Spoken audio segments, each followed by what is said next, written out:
있습니다. 그때 헤롯 왕이 손을 들어 교회 중에서 몇 사람을 해하려 하여 요한의 형제 야고보를 칼로 죽이니 유대인들이 이 일을 기뻐하는 것을 보고 베드로도 잡으려 할세 때는 무교절 기간이라 잡음에 옥에 가두어 군인 넷씩인 네 패에게 맡겨 지키고 유월절 후에 백성 앞에 끌어내고자 하더라. 이에 베드로는 옥에 갇혔고 교회는 그를 위하여 간절히 하나님께 기도하더라. 아멘.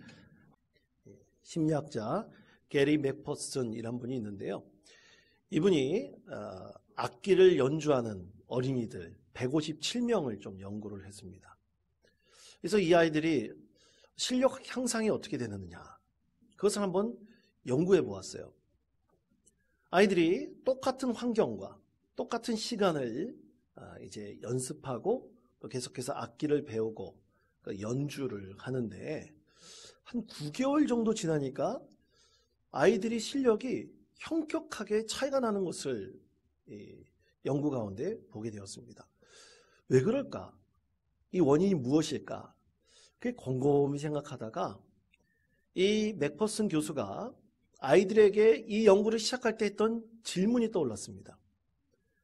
여러분은 이 악기를 언제까지 연주할 생각인가요? 이렇게 질문을 했어요. 그랬더니 딱 세 부류로 나눠지게 되었습니다. 첫 번째 부류, A그룹은 1년만 할래요 하는 그룹이 있었고, B그룹은 고등학교 졸업할 때까지 하겠습니다. 그리고 마지막 세 번째 그룹은 아니요, 우리는 평생 이 악기를 연주할 겁니다. 이렇게 세 부류로 나눠졌습니다. 그래서 9개월 지난 다음에 이 실력 차이를 보니까 이 1년만 하겠다고 했던 아이들의 그룹보다 평생을 하겠다고 하는 아이들의 그룹이 4배 이상 실력 향상이 되었던 것을 보게 되었습니다. 자, 어떻게 이런 차이가 나게 됐을까요? 과연 그 이유는 무엇일까요?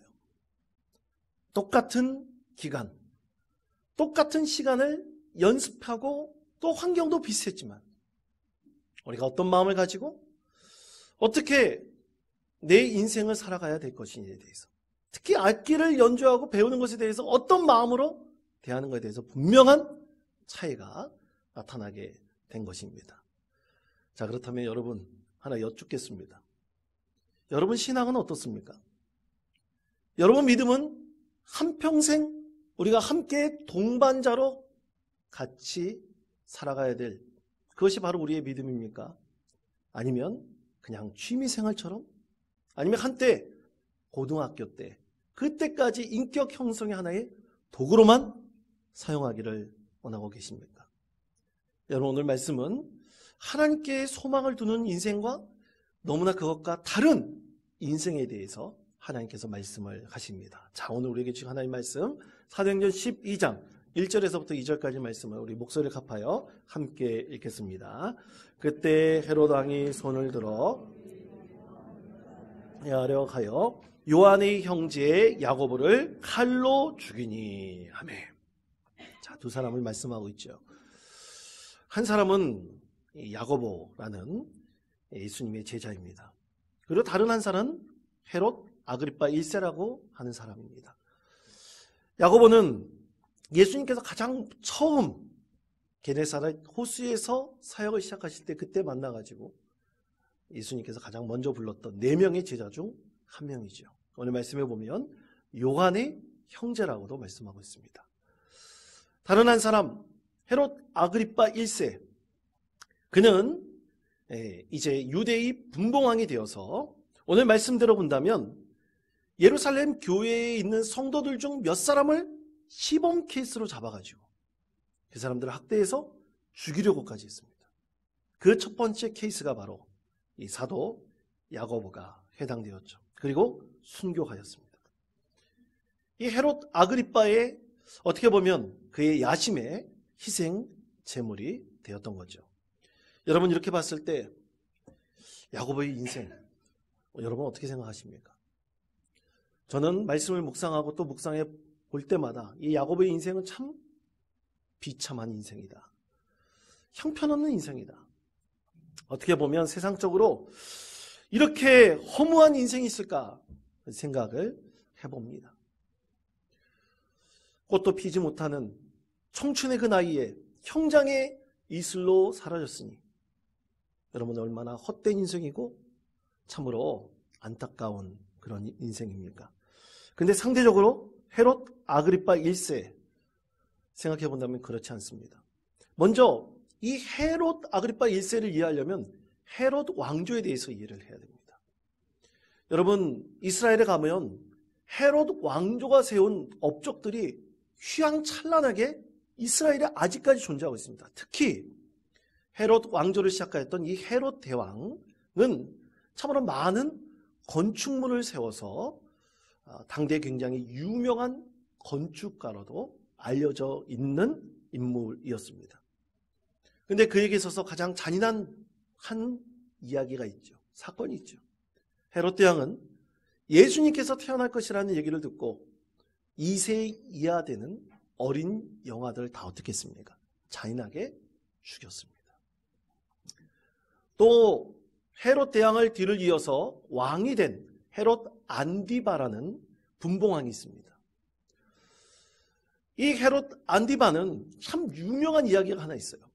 그것은 그가 자기 형의 아내인 헤로디아와 결혼을 했다는 것입니다.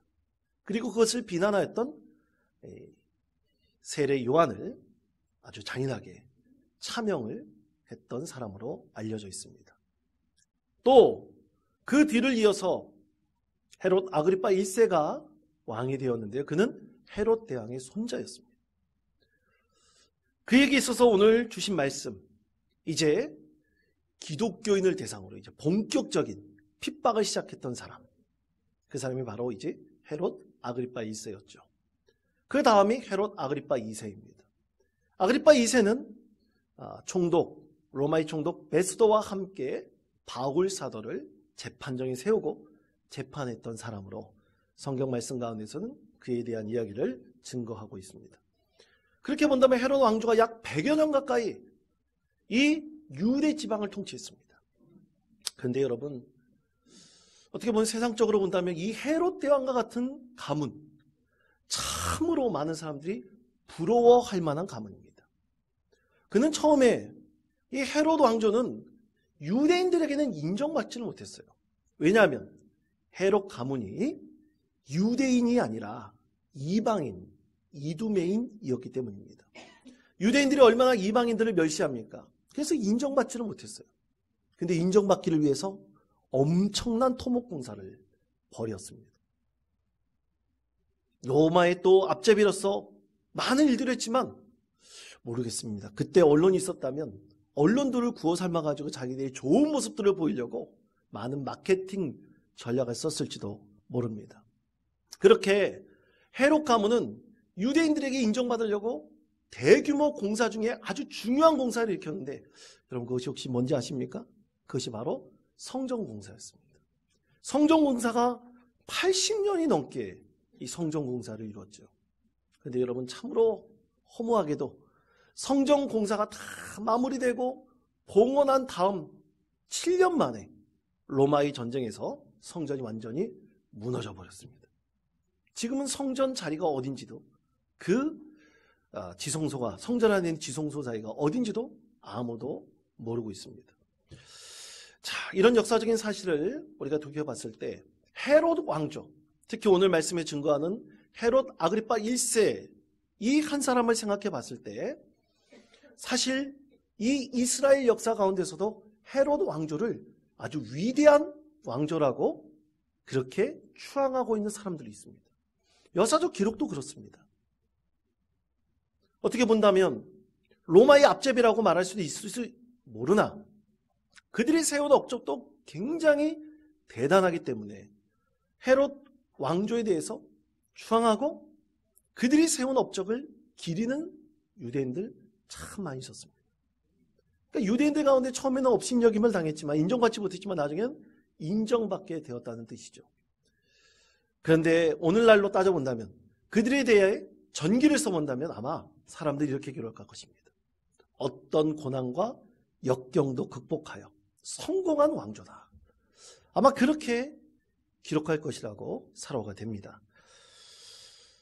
여러분, 이렇게 예수님을 따라서 오늘 말씀 가운데 야고보 사도처럼 젊은 나이에 형장의 이슬로 사라진 사람, 그 사람과 헤롯 아그리파 1세의 인생을 비교한다면, 자, 여러분, 어떤 인생을 살고 싶으십니까? 야고보 같은 인생을 살고 싶으십니까? 아마 그렇게 살고 싶은 사람은 단 한 사람도 없을 것입니다. 오히려 화려하고 세상적으로 더 성공하고 또 많은 업적을 남긴 후대에, 지금 이스라엘 땅에 가보면 이 헤롯 왕조가 세운 많은 기록과 업적물들이 있습니다. 그런 것을 봤을 때 참 많은 사람들에게 이 추앙받는 그런 인생을 살고 싶지 않겠습니까? 좀 비굴하더라도, 좀 거짓된 것이 있더라도,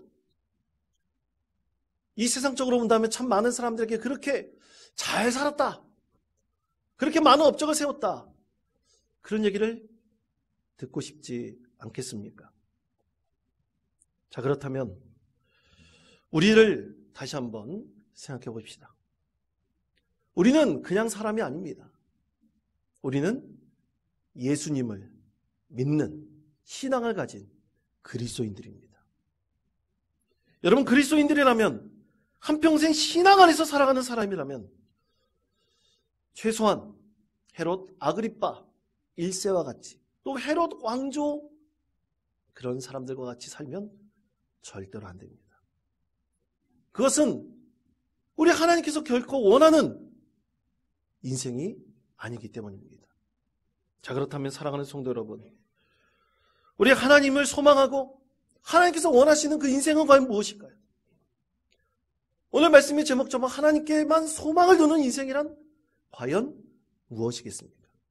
오늘 그리스도인들에게 있어서 하나님께서 주신 말씀은 딱 두 가지 메시지가 있습니다. 첫 번째는 예수님을 만나는 인생입니다.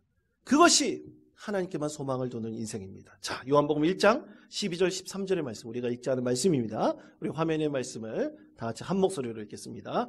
영접하는 자 곧 그 이름을 믿는 자들에게는 권세를 주셨으니 이는 혈통으로나 육정으로나 사람의 뜻으로 나지 아니하고 오직 하나님께로부터 난 자들이니라. 아멘. 자, 13절 말씀에서 뭐라고 말씀하고 있습니까? 혈통으로나 육정으로나 사람의 뜻에서 나지 않았다고 말씀하고 있습니다. 누구의 뜻에서 났다고요? 하나님께로부터 난 자들이라. 우리 그리스도인들에게도 분명하게 정의하고 있습니다. 요한복음에 말씀하고 있듯이 우리가 인생 속에서 최소한 그리스도인으로서, 아니 신앙을 가지고 있는 사람으로 산다. 그렇게 한다면 그럼 반드시 예수님을 만나야 됩니다. 우리가 교회 다닌다고 다 예수님을 만난 것은 아닙니다. 예수님을 만났다고 하는 사람은 분명히 뭔가 다른 것이 있습니다. 예배를 드린다 할지라도 예수님을 만난 사람은 분명히 그 인생에 있어서 이전과 이후가 분명히 다른 무엇인가가 있습니다. 여러분, 그것은 오늘 말씀 속에서 증거하고 있는 사도들, 특히 야고보, 그리고 그 이후에 베드로의 인생에 있어서도 분명하게 말씀하고 있습니다. 아니, 오늘 이 교회에 소속되어 있는 사람들 몇 사람을 시범케이스로 잡아서 죽이려 했던 바로 그 교회에 있는 모든 성도들은 최소한 이전과 이후가 전혀 다른 신앙의 삶을 살아가고 있습니다. 예수 믿는다고 오늘 아그리파 1세로부터 본격적으로 시작된 이 박해 가운데서도, 고난 가운데서도 결코 예수님을 만난 이 그리스도인들은 예수님을 포기하지 않았습니다. 예수님을 멀리하지 않았습니다. 이 세상에서 참 바라고 원하는 인생의 방향들과 성공의 법칙들, 방정식이 있음에도 불구하고 결코 그것을 기준에 두지 않았습니다. 어떻게 보면 논리적으로 이해할 수도 없고 또 논리적으로 설명 불가능한 그들의 인생입니다. 예수 믿는다고 그들이 갖고 있는 모든 것들도 다 빼앗길 수도 있습니다. 포기할 수도 있습니다. 그리고 오늘 야고보 사도처럼 참으로 허무한 인생처럼 형장의 이슬로 사라질 수도 있었습니다. 그럼에도 불구하고 그들은 예수 그리스도 안에 참된 생명이 있음을 알고 예수를 만난 인생들이 되었습니다. 자, 이것을 어떻게 이해할까요? 그러나 이해할 수 있는 딱 한 가지 방법이 있습니다. 여러분, 그것은 예수님을 만나기 이전과 이후의 삶이 완전히 달라진 사람들, 바로 그들을 만나서 그들의 인생의 이야기를 듣는 것입니다. 오늘날로 말하면 간증을 듣는 거예요. 여러분, 저는 최근에 개그우먼, 지금도 개그우먼인지는 잘 모르겠습니다. 개그우먼이었던 이성미 씨의 간증을 듣고 너무나 큰 감동을 받았습니다. 이성미 씨는 2013년에 암으로 세상을 떠난 울랄라 세션이라는 그룹이 있었어요. 젊은 분들은 잘 모르겠습니다. 울랄라 세션 여러분 아십니까? 감사합니다. 아시는 분들이 있네요. 울랄라 세션에 임윤택 씨라는 분이 있어요. 그분이 2013년에 암으로 세상을 떠났습니다. 그런데 그가 암에 걸렸다는 소식을 듣고 투병 생활한다는 소식을 듣고 내 후배를 좀 위로했으면 좋겠다. 좀 후배에게 내가 아는 예수님을 좀 전했으면 좋겠다. 그런 마음을 가지고 후배를 만나려고 하는데 도저히 이 암에 걸린, 질병에 걸린 사람에 대한 고통에 대해서 이 공감이 되지 않는 거예요. 좀 마음에 이렇게 와닿지 않는 겁니다.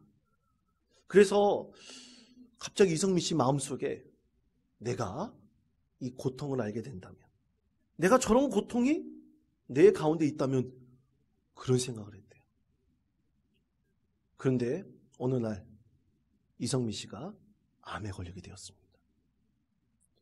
암에 걸린 이후 이성미 씨는 가장 먼저 전화했던 사람은 임윤택 씨였습니다.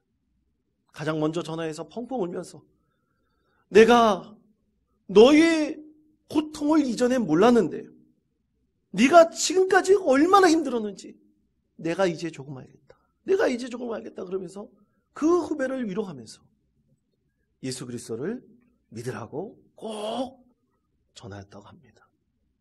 저는 이 간증을 들으면서 혹시 속으로 나도 그런 생각을 하지 않을까? 나도 암에 걸리게 해주세요. 혹시 그런 생각을 하지 않을까? 걱정스러웠습니다.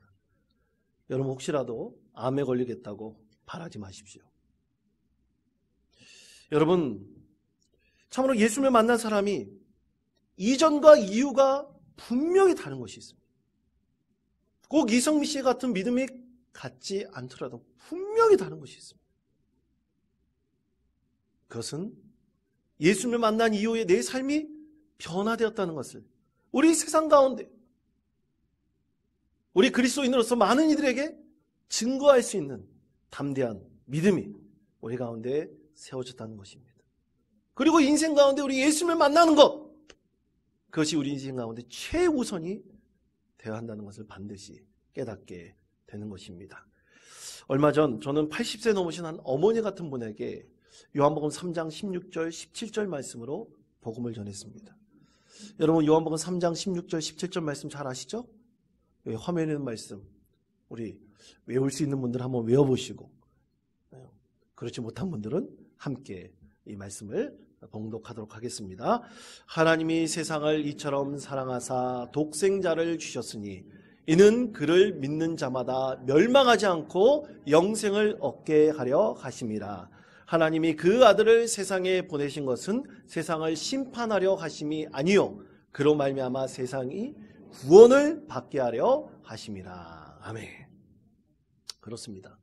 우리 예수님께서 이 세상에 오신 것은 이 세상 모든 사람들이 멸망이 아니라 구원을 받게 하기 위함인 것이죠. 제가 만난 그 어머님은 5년 전 남편과 사별했습니다. 남편과 58년을 사셨습니다. 15년 동안 남편 병수발을 했습니다. 여러분 58년 동안 그렇게 남편과 살았다 그러면 아마 일심동체가 되지 않을까 생각합니다. 저는 아직까지 그렇게 살아보지는 않았습니다. 여러분 그러나 그렇게 함께 하였던, 사랑했고 서로 의지하였던 한 사람이 먼저 세상을 떠난다는 것, 그것은 이루 말할 수 없는 아픔과 슬픔이 우리 가운데 분명히 있습니다.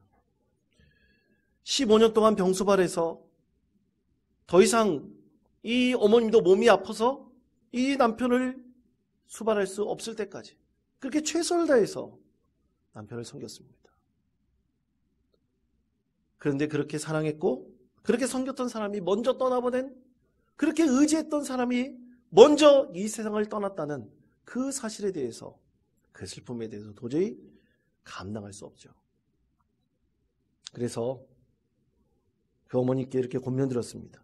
이제부터는 남편을 떠나보낸 그 슬픔을 뒤로하고 예수님을 의지하십시오. 그럼 언젠가 하나님의 은혜로 우리 어머님의 인생이 영생의 삶으로 바뀌고, 그리고 하나님의 은혜가 있다면 혹시라도 우리 아버님이 진짜 복음을 듣고 예수님 품에 올라가셨다면 그 기회를, 예수님 그 품 안에 있는 그 영혼을 만날 수 있지 않겠습니까?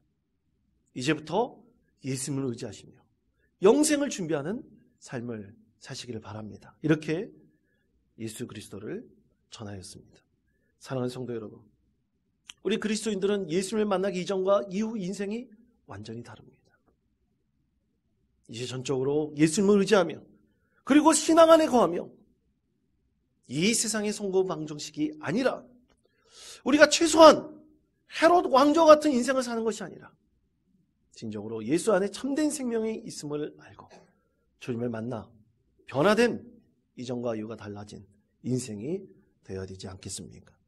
두 번째는 어떤 상황에도 기도하는 인생입니다. 자, 사도행전 12장 5절에서부터 7절까지 말씀입니다. 이 말씀을 목소리를 합하여 함께 읽겠습니다.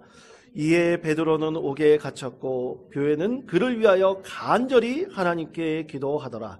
헤롯이 잡아내려고 하는 그 전날 밤에 베드로가 두 군인 틈에서 두 쇠사슬에 매어 누워 자는데 바수꾼들이 문 밖에서 옥을 지키더니 호련히 주의 사자가 나타나매 옥중에 광채가 빛나며 또 베드로의 옆구리를 쳐 깨워 이르되 급히 일어나라 하니 쇠사슬이 그 손에서 벗어지더라. 아멘.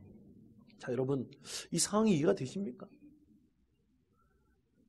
많은 그리스도인들이, 이 교회 성도들이 오직 베드로를 위해서 기도했는데 그 기도했을 때 하나님께서 천사를 보내주셨어. 오늘 말씀 그대로 본다면 베드로의 손에 차고진 착고를 완전히 풀어나게 하시고 그를 이끌어 내셨다고 했습니다. 그것에 대해서 베드로는 이렇게 추억합니다. 자, 사도행전 12장 9절 말씀입니다. 베드로가 나와서 따라갈새 천사가 하는 것이 생시인 줄 알지 못하고 환상을 보는가 하니라. 아멘. 여러분, 참 이것은 말로 이해하거나 설명이 불가능합니다. 그러나 예수님을 만나고 그 이전과 이후의 인생이 완전히 바뀐 우리 그리스도인들은 혹시나 우리의 기도 가운데 반드시 이런 기적이 나타날 수도 있겠구나. 하나님께서 예기치 않는 기적과 같은 일을 우리 가운데 반드시 일으킬 수도 있겠구나. 우린 그런 믿음을 갖게 됩니다. 우리가 믿음 안에 살게 된다면 이 천사가 이끌어나는 것을 보고 생시인 줄 알지 못하고 환상을 보는가 했다는 이 베드로의 고백처럼 우리도 환상 가운데 또는 우리가 알지 못하는, 인식하지 못하는 가운데 하나님께서 놀라운 일로 기도 가운데 응답하시고 기적의 인생이 되게 해 주실 것입니다. 우리가 예기치 못하는 것들을 반드시 하나님께서 일으켜 주실 것입니다. 여러분, 이것이 하나님께만 소망을 두는 인생입니다. 그러므로 성도 여러분, 반드시 예수님을 만나십시오. 취미생활처럼 신앙생활하는 것이 아니라 진정으로 예수님을 만나기를 구하시고, 그리고 어려운 상황이든 기쁜 상황이든 어떤 상황이든 간데 우리의 인생이 하나님께 기도하는 인생으로 변화되기를 늘 소망하시는 저와 여러분 되시기를 축복합니다. 여러분, 베이직 교회 조정민 목사님, 제가 굉장히 좋아하는 목사님입니다. 이 목사님은 47세에 예수님을 만났습니다. 아내의 권면으로 예수님을 만났어요. 그리고 그 인생이 완전히 바뀌었습니다. 참으로 세상적으로 본다면 기자였고 앵커였고 MBC 지역방송국의 사장까지 자리에 올랐던, 최고의 자리에 올랐던, 최고의 명예도 누렸던 그런 분이었습니다. 근데 그가 이제 47세에 예수님을 만나고 그의 인생의 방향이 완전히 전환돼요. 이제 예수님만을 바라보고 예수님 하나님께만 소망을 두는 인생이 되겠다고 결단을 해서 이제 목회자가 되겠다고 했습니다. 미국에 가서 공부를 하게 되었어요. 이 전도사로 이 보스턴 쪽에 있는 학교에 가서 공부를 하는데 어느 날 골방에서 기도를 했는데 마음속에 분심이 들은 거예요. 잡념이 들은 겁니다. 갑자기 추어탕이 먹고 싶다는 생각이 들었어요. 여러분 기도 가운데 그런 생각 들 때가 있습니까? 없습니까? 여러분들은 없으시가 보군요. 이 먹는 거 생각날 때 있고 집안이 생각날 때 있고 걱정, 근심이 생각날 때가 참 많습니다. 근데 갑자기 추어탕 먹고 싶다는 생각이 있는데 전도사가 또 하나님 앞에 창피하게 추어탕 주세요 기도할 수는 없잖아요. 그래서 그냥 마음속에 드는 생각이겠지. 근데 추어탕은 진짜 먹고 싶은 거예요. 그런 마음은 갖고 있었습니다. 그런데 한 달 정도 딱 지난 다음 밤 11시에 누가 그 전도사님, 조정민 전도사가 있는 집에 와서 문을 두드렸어요. 열어봤더니만 그때 눈보라고 치고 있는 날이었습니다. 서울에서부터 함께 신앙생활하면서 알고 지내왔던 그 성도가 추어탕 11분을 꽁꽁 올려가지고 그 집을 방문한 것입니다. 깜짝 놀랐죠. 뉴욕 공항에 비행기가 내리고 이제 눈보라가 치니까 이제 항공을 통해서 올 수 없으니까 거기에서 렌트카를 빌려가지고 보스턴까지 장장 5시간을 운전해서 추어탕 10인분을 전해주려고 그 전도사님을 방문한 것입니다. 그것을 경험한 조주민 이 전도사, 그때는 전도사님이죠. 그 자리에 펑펑 울었습니다. 내 마음속까지 생각까지도 아시는 그 하나님께서 나에게는 은혜를 베풀어 주셨다. 이 기적을 경험한 그리스도인들은 꼭 조정민 목사 같은 분이 아니라 할지라도 이런 기적을 경험하고 이 기적과 같은 일 가운데 과였던 믿음의 사람은 절대로 잊지 못합니다. 그리고 기도 가운데 하나님께서 이해할 수 없는 은혜를 베푸신다는 것을 분명히 깨닫게 됩니다. 내 생각까지 하셔서 추어탕까지 주시는 하나님, 그 더한 것을 우리 가운데 허락하시지 않겠습니까? 사랑하는 성도 여러분, 하나님께서는 살아계십니다. 예수님께서는 우리와 늘 함께 하시고 성령님께서는 우리의 간구를 친히 들어주시고 우리의 도움이 되어주시는 보혜사 성령님이십니다. 그러므로 사랑하는 성도 여러분, 오직 하나님께만 소망을 두는 인생이 되기를 원하시기를 바랍니다. 예수님을 꼭 만나십시오. 어떤 상황 가운데서 기도함으로 어려움을 극복해내십시오. 하나님이 여러분과 함께 하시며 여러분의 인생 가운데 한량없는 기적과 같은 은혜를 부어주실 것입니다. 이러한 믿음으로 이 세상 가운데 승리하며 한 주간 믿음으로 승리하는 복된 성도 되시기를 간절히 축원드립니다.